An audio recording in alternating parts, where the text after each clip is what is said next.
a todo este trabajo espiritual. Abran su Biblia en Deuteronomio 8, verso 2 y verso 3. Y si gustan leer en voz alta estos dos versículos, por favor.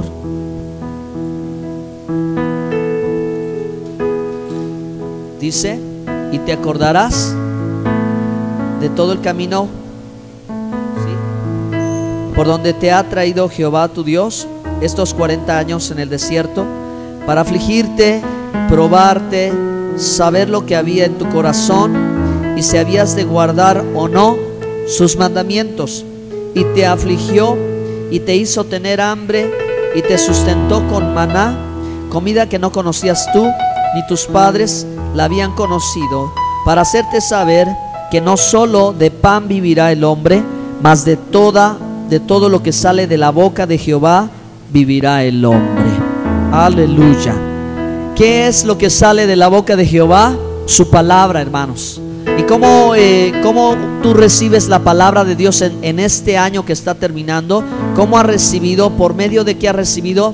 Aquí en la iglesia, a través de esta iglesia, a través de este púlpito, hermanos, y a través de cada uno de los hermanos, no solo yo, sino a través de cada uno de los hermanos que han estado en este lugar y han predicado la palabra de Dios. Amén. La Biblia dice: no solo de pan vivirá el hombre, sino de toda palabra que sale de la boca de Dios. En el sentido literal, hermanos, Israel comió el maná. Maná quiere decir o significa ¿qué es esto? Maná es ¿qué es esto? Ellos no lo conocían.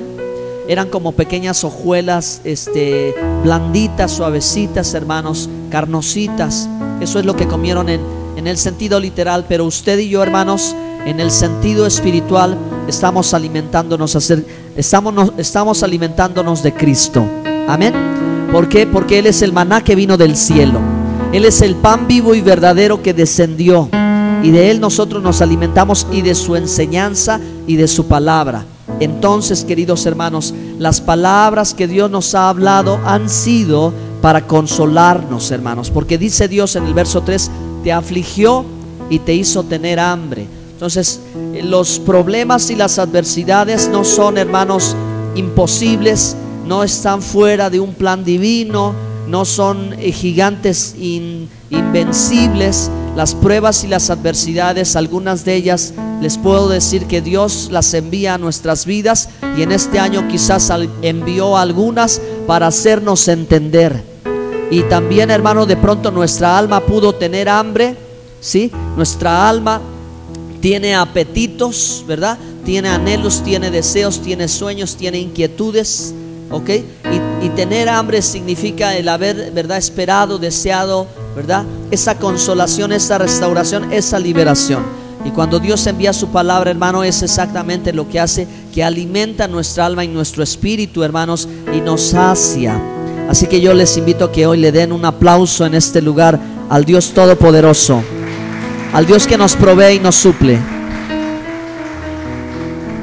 Muy bien, entonces, hermanos, estamos haciendo un pequeño recuento de lo que se ha compartido en este lugar. Quizás algún tema usted no lo escuchó, pero bueno, hoy voy a ser muy breve. Quiero hacer un resumen de eso. Y hoy vamos a hablar acerca de 7 realidades de conocer a Dios por experiencia. Este tema hace tiempo lo compartimos aquí, pero este tema yo lo estoy compartiendo en la iglesia de Ciudad Mendoza, y es por eso que hoy quiero hablar de eso, de una experiencia personal con Dios. No de una experiencia simplemente de haber, ¿verdad?, heredado una fe, o haber, ¿verdad?, vivido, asistido a una congregación, haber alguna vez abierto la Biblia o alguna vez hecho una oración. Hermanos, la vida cristiana y la vida espiritual es más que todo eso. Vivir con Dios es experimentar el poder de Dios, es saber que Dios existe, que Dios es real, que Él no es solamente una idea, un concepto, algo. Dios es alguien real que quiere, hermanos, manifestarse porque Él nos ama. ¿Dicen amén? Bueno, ¿cuántos de ustedes han tenido una experiencia personal con Dios? Levanten su mano. Muy bien, ok, bajen su mano. Hermanos, yo les quiero decir que mi vida cambió cuando yo tuve mi propia experiencia personal con Dios, viviendo en mi juventud sin conocer a Dios ni tomarlo en cuenta, sin haber leído la Biblia y viviendo como me parecía conveniente vivir. Un día Dios llegó a mi vida y me cambió por completo. Entonces yo no conocí, hermanos, en este tiempo, y no he conocido, hermanos, solamente el estar, asistir o hacer una actividad de carácter religiosa. El hecho de que yo estoy aquí, y yo creo que el hecho de que usted está aquí es en base, hermano, a que usted ha tenido una experiencia con Dios, que usted ha vivido un momento importante en su vida donde usted clamó seguramente, donde usted buscó el rostro de Dios y algo sobrenatural aconteció. Amén. Bueno, relatando esto mismo en la Biblia, nosotros podemos ver la vida de Moisés. Por eso es que tiene esa caricatura, ese dibujo allí, ¿verdad? Que nos habla acerca, que nos recuerda acerca de la vida de Moisés. Moisés, hermano, un hombre que sobrevivió a una persecución, ¿verdad? Desde que nació, pues lo querían matar los egipcios, ¿verdad? A todos los bebés hebreos, pero él llegó a las manos de la hija de Faraón. Y, hermanos, creció en el palacio y creció con los faraones, ¿verdad? Pero él decidió renunciar a toda la riqueza de este mundo por la causa de Cristo, ¿sí? Para ser parte del pueblo y para identificarse con su nación y con su pueblo, el pueblo de Israel. Entonces Moisés, hermanos, habiendo ido 40 años al desierto, Dios se le aparece, ¿verdad? En la zarza ardiendo, dice la escritura, ¿verdad? Que llamó su atención una zarza, una bola de paja que por el calor se prende, hermanos, porque en el desierto hay demasiado calor al día y hay demasiado frío en la noche, que quema, el frío y el calor quema. Y la paja en el desierto se quema por la misma temperatura. Moisés, eso no era lo extraordinario que se quemara, lo extraordinario era que no se apagaba, que no se consumía como todas las demás. Entonces, hermano, aquí empieza esa experiencia sobrenatural, ese cambio de vida, ese punto en el que algo comienza a suceder y Moisés empieza a darse cuenta que Dios realmente le habla, le existe, que Él tiene un plan para él, que le va a dar una comisión, que le va a hacer una invitación, que algo va a pasar en su vida, que Dios lo va a reafirmar porque Él lo va a usar. Amén. Esa misma experiencia es la misma experiencia que usted y yo debemos haber vivido al conocer al Señor. Por eso vamos a hablar de estas 7 realidades o de estas 7 verdades en nuestro caminar con Dios. Y en resumen, hermanos, quiero que vayan conmigo a Juan 5:17. Vamos a empezar con la primera. Dios está obrando alrededor de usted. Dios siempre está trabajando alrededor de usted. La primera realidad o la primera verdad, para que nuestros ojos se abran cuando veamos que las cosas son complicadas. ¿Ya lo tienen? Juan 5:17. Y Jesús le respondió: mi Padre hasta ahora trabaja y yo trabajo. Amén. Ahora podemos ver el verso 20 que dice: porque el Padre ama al Hijo y le muestra todas las cosas que Él hace, y mayores obras que estas le mostrará, de modo que vosotros os maravilléis. Entonces esta aseveración que dice el Señor: mi Padre trabaja y yo trabaja, es una gran verdad, hermanos, que nosotros siempre debemos de recordar. Es decir, que aunque yo no vea a Dios en mi vida, no significa que Él está pasivo o que Él está indiferente a mi necesidad, a mi situación, a mi vida. No, hermano, Dios está, cuando lo vea o no lo vea, está trabajando alrededor de mí. Eso es maravilloso, hermanos, entenderlo. Eso es maravilloso saberlo. Él está obrando alrededor de nosotros, sea que podamos verlo, o sea que de pronto Dios se nos esconde, ¿verdad? Por expresarlo de alguna manera, porque hay ocasiones en que Dios se deja ver y hay ocasiones en que Él no se deja ver, pero eso significa que Él sigue trabajando, ¿sí? Que Él no está pasivo. Son los momentos en los que de pronto no entendemos el por qué está sucediendo algo y llegamos a pensar que Dios es indiferente. Nunca es indiferente a nada, hermanos. Dios nunca es indiferente a nada.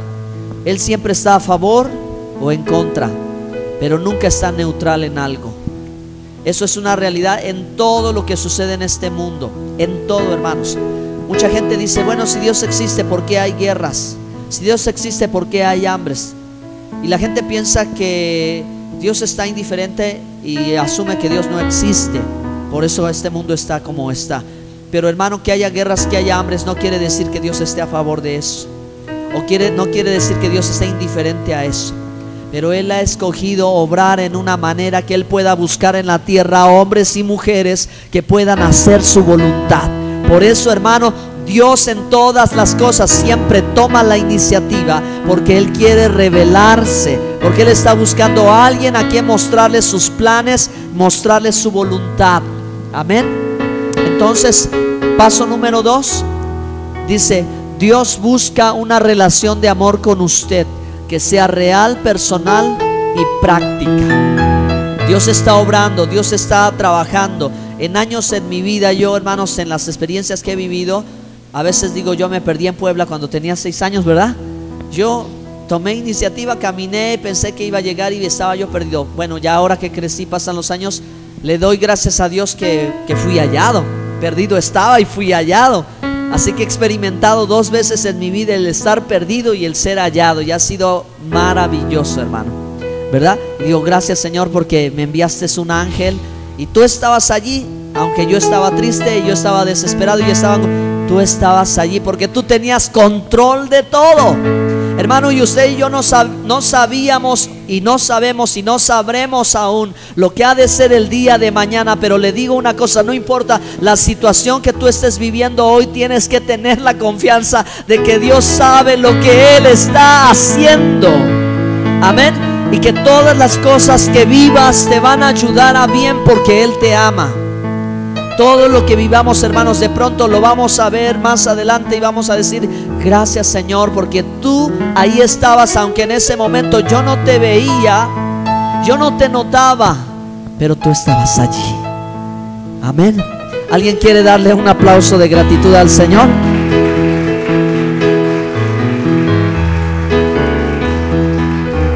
Hermanos, vamos a ver un resumen de toda la Biblia y el por qué vivir esta experiencia con Dios. En Mateo 22, Mateo 22, 39. ¿Cómo dice?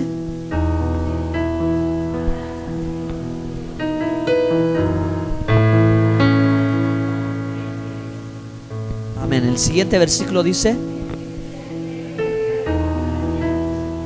ahora el siguiente versículo dice: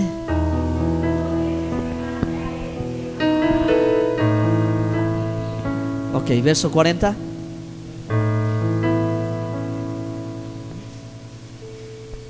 Amén. De estos 2 mandamientos depende. Entonces, ¿qué tenemos, hermanos? Un resumen de toda la Biblia. ¿De qué se trata esto? ¿Qué quiere Dios conmigo? Yo, ¿qué clase de relación tengo que tener con Él, hermanos? Una relación de amor. Amén. Dios no es malo y en Él no hay maldad alguna, hermanos. Dios es bueno, siempre es bueno, y Él nos ama. Y la Biblia dice que Dios nunca cambia. Entonces, hermanos, de pronto tenemos que desprendernos de una idea quizás que Dios está enojado, que Él nos quiera castigar, o que está buscando, hermanos, solamente traer una condenación. Debemos de saber que si hay algo que Dios quiere con cada ser humano en este mundo, es establecer una relación personal, una relación amorosa y una relación práctica. ¿Qué quiere decir práctica? Práctica quiere decir de todos los días. No solamente estando aquí en la congregación, sino estando en nuestro hogar, en nuestra intimidad, en nuestra casa. Dios quiere estar allí, hermanos, y Dios quiere revelarse. Usted y yo tenemos que entenderlo, hermanos, que tenemos a un Padre bueno, tenemos un Padre amoroso, tenemos un Padre responsable, tenemos un Padre fiel. Él no va a descuidar a sus hijos. Sin embargo, en esos momentos en que, hermanos, parece que salimos de control, estamos fuera de la mano de Dios, hermanos, es solo en apariencia, porque, hermanos, lo que Él toma en su mano nadie lo puede arrebatar.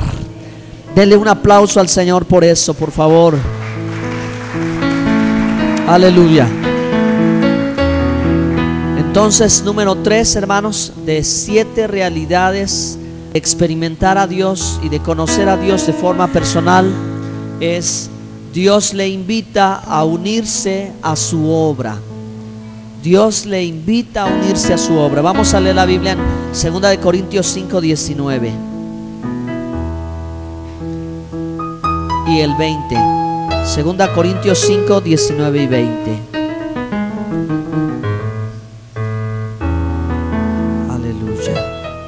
Sí.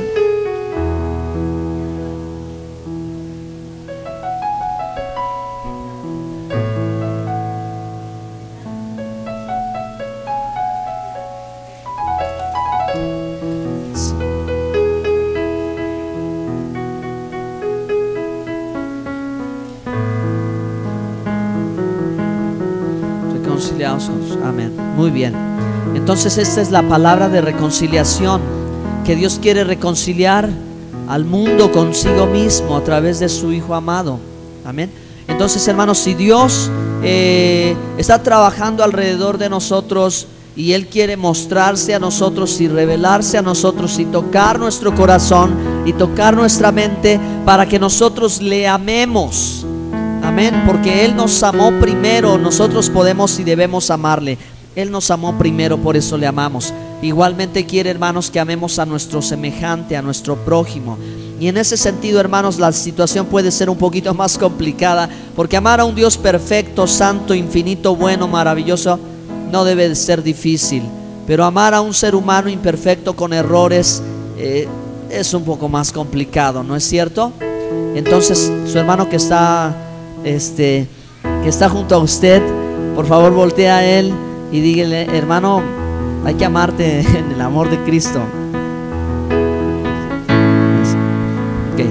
Entonces, si Dios está atrayéndonos, es porque Él tiene un propósito en mente. Recuerde, Dios es Dios de propósitos, Dios de pactos, Dios de promesas. O sea, hay algo que Él tiene pensado y planeado. Él es el arquitecto, hermanos, de todas las cosas. Él las planifica, mas no las determina. Nos ha dado libre albedrío. Nosotros escogemos. Si le decimos: sí, Señor, yo quiero ser parte de ese plan maravilloso que tú tienes para mí.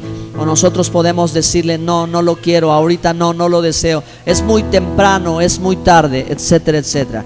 Pero Él nos hace una invitación. Entonces, hermano, creo que usted y yo aceptamos la invitación. Déjeme explicarle un poquito de qué se trata la invitación. La invitación de Dios es a unirnos a lo que Él está haciendo. Porque Dios, hermano, no nos invita a unirse Él a lo que nosotros estamos haciendo. Son dos cosas diferentes. Nosotros tenemos sueños, planes y deseos, necesidades. Pero Dios tiene sus propios planes, y lo que tiene que pasar es que su vida y mi vida se tiene que ajustar al plan de Dios para ver lo que Él quiere. Dios jamás se va a ajustar a nosotros. Nosotros somos los que tenemos que ajustarnos a sus planes y propósitos. En otras palabras, hermano, Dios es el que pide y nosotros somos los que debemos obedecer. ¿Verdad que sí, hermanos? ¿Sí? Entonces, si nosotros hacemos esto, tenga por seguro que Él se va a encargar de todo lo demás, y que si es conforme a su voluntad lo que habrá de suceder, Él nos lo va a conceder. Si hay algo que no es conforme a su voluntad, Él no nos los va a conceder. ¿Por qué? Porque Dios nos da las cosas que nos convienen, no solo las cosas que nos gustan. Una parte de nuestro ser, llamada carnalidad, quiere cosas, pero, hermano, Dios no las va a conceder, no se las va a dar. Él nos va a dar realmente lo que nos conviene. Y ahí está el secreto de vivir feliz con Dios. Y ahí está el secreto de poder caminar sin soltar la mano de Dios, simplemente en decir: si tú lo quieres, Señor, y me lo das, es porque es lo mejor para mí. Pero si tú no lo quieres, Señor, y no me lo das, entonces quizás es porque eso no me conviene. Y ahí no se encierra mi felicidad. ¿Están aquí? Entonces, ¿qué tenemos que hacer? Unirnos a su obra, hermano. Y unirnos a su obra no resulta sencillo. Al menos pensar en la iglesia, porque a la iglesia le llamamos la obra de Dios, ¿verdad? Decimos: esta es la obra de Dios. Porque al estar aquí y al hacer esto, hermanos, una realidad, sabemos y entendemos que estamos haciendo la voluntad de Dios. Pero de pronto, hermanos, si hay algo que nosotros decimos: es que esto tiene que ser así, y no consideramos a Dios, hermanos, entonces nos podemos equivocar. Recuerden, se trata la obra de Él, es la obra de Dios. Él es el buen pastor, Él es el príncipe de los pastores. Él es, hermano, el que realmente está en este lugar, y no soy yo el que nos habla, el que predica, el que enseña, el que exhorta. Entonces la iglesia no debe de en una palabra de exhortación enojarse con el pastor porque: ay, el pastor nos habló muy duro, ¿no? No, hermano, lo que yo pido es que no oiga mi voz, que no me escuche a mí, porque yo realmente que sea la voz de Dios que en este año 2014 le haya estado hablando a usted y usted ya haya dicho: sí, Señor, gracias, Señor, porque tú me estás hablando a mí. ¿Están aquí? Gloria a Dios. Entonces, hermano, hay que unirnos a su obra. Número 4, Dios habla de muchas maneras para revelarse a sí mismo sus propósitos y sus caminos. ¿Quieren leer Juan 8:47? Dios nos habla. ¿Sí?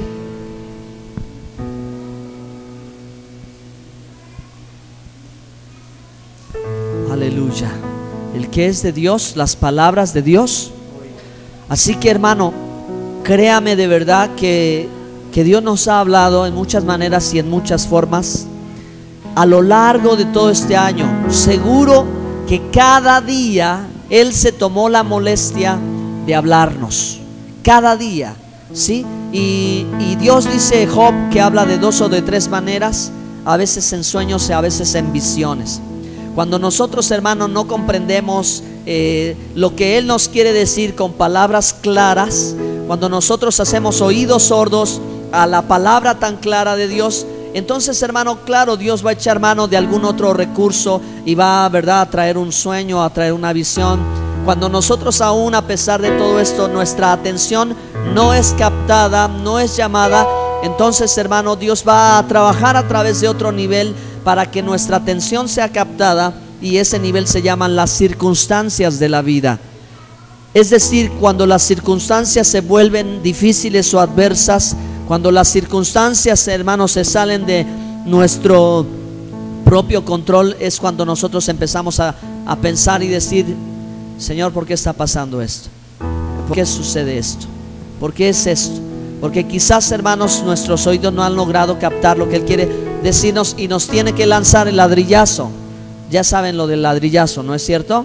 Ya hablamos muchas veces de ese ladrillazo, como en la historia que un niño le habla a su papá, ¿verdad? Y su papá está pues siempre apurado y a punto de salir de su casa en su vehículo, su carro muy lindo, bien lavado, bien aspirado, todo bien arregladito, ¿verdad? Porque el carro tiene toda la atención, pero el niño va y, como no le hace atención, agarra un ladrillo y se lo avienta al carro. Y entonces, ¿qué sucede? Pues el papá regresa y: oye, ¿por qué hiciste eso? ¿Por qué le aventaste? ¿No ves que el auto, niño travieso? ¿Por qué haces? Es que tú no me hacías caso y lo único que quería era llamar tu... ¿Y qué es lo que Dios ha querido en este año? Entonces, si, iglesia, si usted va a escuchar al que usted es Dios, usted tiene que escucharlo cuando Él le habla a través de su palabra. Usted tiene que escucharlo cuando usted dobla sus rodillas y comienza a orar, porque ahí Dios habla en la oración. Cuando usted abre su Biblia en su casa y la lee, Dios le está hablando, hermano. Cuando usted viene a la iglesia y escucha el mensaje, Dios le está hablando. Cuando usted se encuentra a un hermano en la fe y empieza a dialogar con él las cosas de Dios, Dios le está hablando. Y si nosotros, hermano, hacemos caso omiso, Él va a lanzar el ladrillazo para llamar nuestra atención y hacernos despertar y hacernos reaccionar y volver otra vez a Él, hermano. ¿Sí? Porque Él quiere que nosotros volvamos a Él. ¿Cuál es el objetivo de llamar nuestra atención? Dios no nos va a dejar en la situación en que estemos. Dígalo conmigo, hermanos: Dios no nos va a dejar en la situación en que estemos. Él no lo va a permitir, hermano. Al contrario, Él va a estar tratando de que nosotros volvamos a Él y volvamos a Él y volvamos a Él. ¿Quién quiere darle gloria al Señor? Alguien levante su mano y diga: gracias, papá, porque no me dejarás. Gracias, Señor. Número 5, la invitación de Dios para que se una a Él en su trabajo siempre lo conduce a una crisis de fe que requiere confianza y acción. ¿Quieren leer Hebreos 11:6?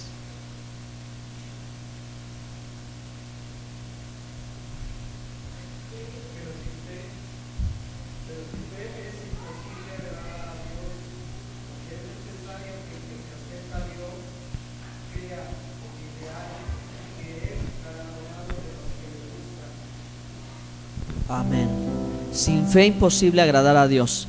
Pero ¿sabe una cosa, hermano? Dios prueba nuestra fe. Dios no nos tienta. Él no es malo ni quiere el mal. Él no nos va a hacer tropezar con la carne, no nos va a hacer tropezar con el mundo. Pero Él sí va a probar nuestra fe a través de la obediencia a su palabra, a través de la fidelidad, a través de la confianza. Entonces Dios en circunstancias y en situaciones nos va a presentar un desafío delante de nosotros que pueda hasta parecer imposible.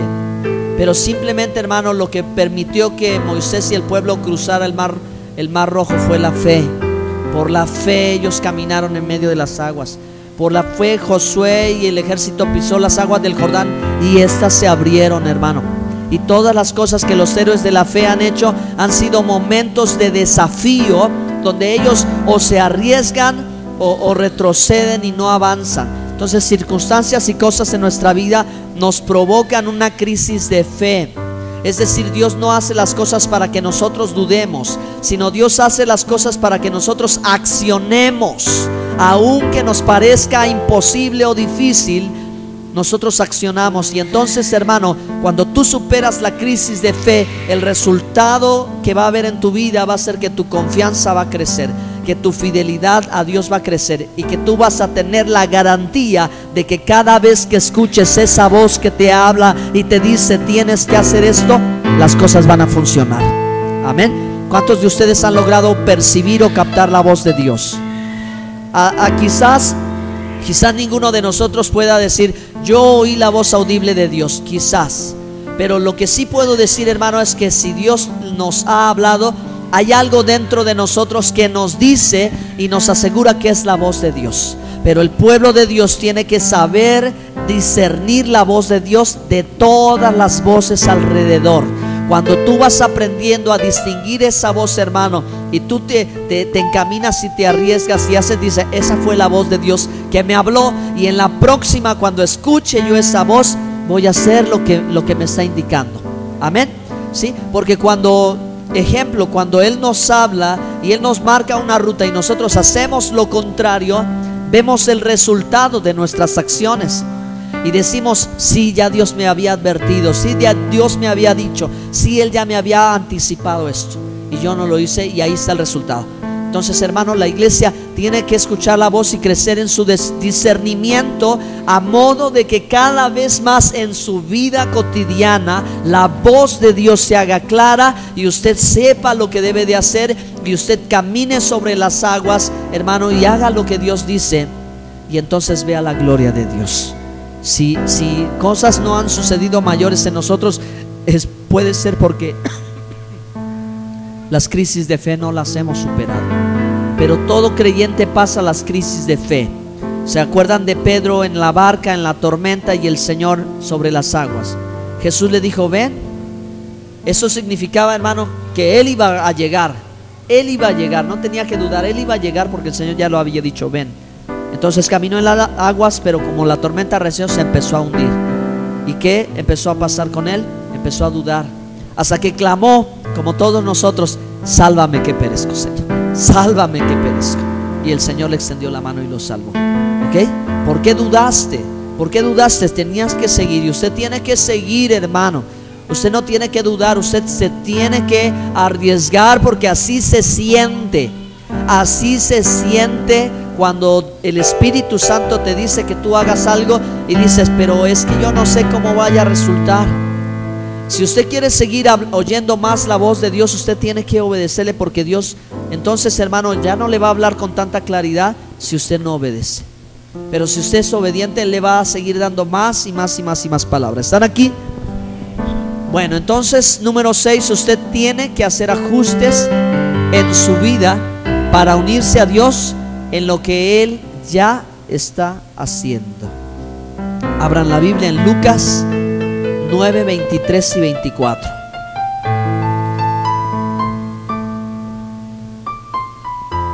¿Qué dice la Escritura?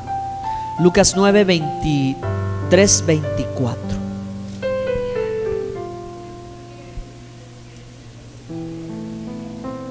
Tome su cruz cada día y sígame, porque todo el que quiera su vida la perderá,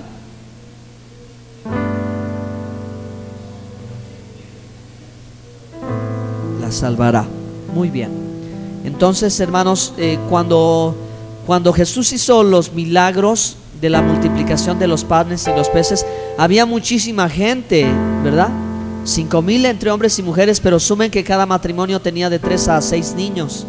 O sea, puede ser muy probable que la multitud de gente que estuvo en aquel lugar eran como de 15,000 personas. Y el Señor hizo ese milagro de la multiplicación sobrenatural y todavía sobraron 12 canastas, ¿okay? Pero el mensaje, hermano, hizo la predicación del Señor después de esto, hizo en algunos que algunos se alejaran en lugar de acercarse más.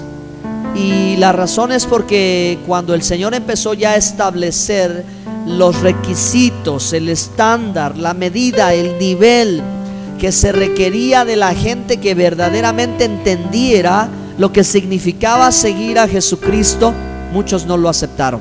Muchos se echaron para atrás. Muchos dijeron: bueno, yo estoy contento, Dios me ha bendecido, Él me ha salvado, Él me ha ayudado, yo sé que si oro Él me responde, y nada más. Pero el Señor dice: el que quiera ser mi discípulo, el que quiera estar cerca de mí, el que quiera venir más aquí, tiene que negarse a sí mismo, tomar su cruz y seguirme. Y eso, hermanos, para muchos significaba una cosa muy difícil de cumplir. Por eso es que, hermanos, usted y yo tenemos que hacer ajustes en nuestra vida y estar sabedores que hay áreas de nuestra vida y cosas personales en las que Dios está trabajando y Él quiere cambiar de nosotros, y nosotros debemos de estar dispuestos a renunciar a todas aquellas cosas. Hermanos, ¿será imposible? Perdón, no los escuché. ¿Será imposible hacer eso? No, no es imposible hacer eso. Porque si hubo gente que estuvo dispuesta a morir por la causa de Cristo y murió, ¿verdad? Su sangre no se reservó nada, renunció a todo y hasta su propia vida por el Señor. Gracias a Dios, bendito sea Dios, que no se nos ha pedido algo como esto, que ahora solo se nos ha pedido nuestra disposición. Solo se nos ha pedido, hermanos, ser obedientes, nada más. No se nos está pidiendo un sacrificio mayor. Podemos hacerlo. Podemos hacerlo. El año que vendrá, hermano, tendremos muchas oportunidades.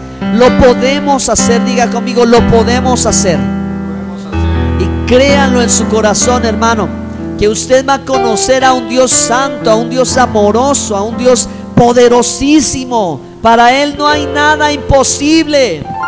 No sé si estoy predicando bien, pero creo que sí, hermano, que aquellas barreras, aquellos obstáculos, aquellos retos que no se pueden alcanzar, tomándote de la mano de Dios y diciéndole: Señor, guía mi camino, usted va a ver, hermano, que a su lado van a caer 1,000 y 10,000 a su diestra, pero usted va a poder permanecer en pie para darle la gloria y la honra al Dios Todopoderoso. Alabe al Señor, hermano. Gracias, Señor. Bendito sea tu nombre. Aleluya. Hay que hacer ajustes. Hay que hacer ajustes. Cosas que tienen que cambiar. Con Dios, la vida con Dios es así. La vida con Dios es así. El Señor Jesús en los 3 años y medio en su ministerio siempre estuvo en movimiento. Siempre fue de una ciudad a otra. Entonces sus discípulos también estuvieron con Él y se movieron. Es decir, la vida espiritual no es estática, hermanos. La vida espiritual no es pasiva, es dinámica, es movimiento, es actividad, es acción. Es que Dios va a hablarnos y nos va a dar una instrucción, y luego otra, y luego otra, y luego otra, y luego otra. Pero el resultado de todo, hermano, vas a ser tú una joya preciosa en las manos de Dios. Vas a ser tú con un carácter refinado, transformado. Vas a ser un mejor padre, una mejor madre, un mejor hijo, una mejor hija, un mejor esposo, una mejor esposa. Amén. Por último, hermanos, usted llega a conocer a Dios por medio de la experiencia que tiene cuando le obedece, y Él realiza su obra a través de usted. Eso es el resultado. Eso es lo que sucede cuando hay alguien que se decide a arriesgarlo todo y obedecer al Señor y creerle, porque la fe es la emunaj, la fe pistis en griego, emunaje hebreo. Fe quiere decir la certeza de lo que se espera, la convicción de lo que no se ve. Es una fe que cree y acciona. Si creerle a Dios, hermano, creer en Dios, creerle a Dios no es una pasividad, no es un pensamiento, no nada más es decir, bueno, sí, yo creo en Dios. Pero fe es que acciono, es que doy un paso, es que estoy haciendo algo porque Dios un día me dijo que Él iba a hacer esto y por eso estoy caminando en esa dirección. Amén. Esto es Juan 14:23 y Lucas 14:33. Ayúdeme, con esto terminamos el mensaje de esta hora.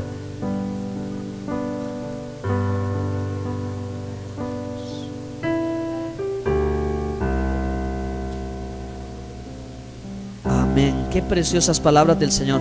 Los que me aman harán lo que yo diga. Eso es realmente creer en el Señor, hacer lo que Él dice. Ahora leamos el otro versículo.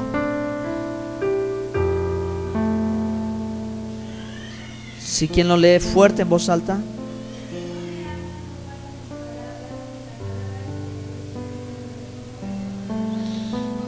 ¿No? ¿Sí? Wow, esa es la razón por la que, hermanos, mucha gente no pasa al siguiente nivel, porque la gente sigue pensando que hay algo malo en esto, que Dios hay algo de lo que Él me quiere privar y que no quiere que yo disfrute, que no quiere que yo tenga, y siente que el hecho de renunciar va a ser despojarle, va a ser perderlo, tiene temor, hermano, a que Dios le vaya a fallar. Pero yo le digo una cosa: tatúese su alma, Dios nunca me va a fallar. Grábelo en su corazón, hermano, Dios jamás me va a fallar. Si, hermano, Él está poniendo una medida muy alta, que muchos no llegan a pasarla, porque aman las cosas que poseen, porque aman la vida que llevan, porque aman lo que es material, pasajero. Y, hermanos, no los deja despegar más allá. Pero yo te digo, hermano, si tú te determinas, si yo me determino, dice cualquiera, esto no es de alguien en particular, cualquiera de nosotros. Llevamos muchos años en el Evangelio, o llevamos pocos años en el Evangelio, pero si un día alguien cruza esa puerta y ese cualquiera llega decidido a hacer lo que Jesucristo pide, hermano, más gloria, más unción, más bendición va a haber Él en su vida que muchos de nosotros. No son los años, ¿verdad? No es, ¿verdad? La etapa de la vida. Es nuestra entrega, es nuestra disposición a poder creer y obedecer. Eso es caminar con Dios, creer y obedecer. Eso es experimentar el poder de Dios, creerle y obedecerle, ser fiel al Señor, obedecer su palabra. Y entonces, hermanos, ser su discípulo. Y entonces vivir una relación sobrenatural con Dios que nos va a sorprender. Si nosotros hemos perdido la capacidad de asombro del Dios tan grande que tenemos, es porque, hermanos, quizás no hemos podido caminar este trayecto. Nos hemos quedado a lo mejor en una buena relación, nos quedamos con la invitación, o nos quedamos aquí que el Señor nos habla y nos habla y nos habla, pero nosotros no llegamos a entenderlo. Tenemos que cruzar de aquí y llegar hasta allá y vencer, hermano, esos gigantes por creerle a Dios. Solo por creerle a Dios. Solo por creerle a Dios. Pero si tú le crees a Dios, la palabra de Dios dice que verás la gloria de Dios. Eso lo dijo el Señor, ¿verdad? Si creyereis, verás la gloria de Dios. Si creyereis, verás la gloria de Dios. Yo quiero ver la gloria de Dios el año que vendrá. Yo quiero ver la gloria de Dios. ¿Usted quiere ver la gloria de Dios? Créale al Señor. Ahora sabe usted qué significa creerle a Dios. Significa atravesar ese trayecto, dejar que su vida cambie, dejar que donde Él quiere moverse se mueva y usted camine en obediencia, y entonces su gloria se manifestará. Pónganse de pie, hermanos, levanten sus brazos al Dios eterno y santo, bendigan su nombre.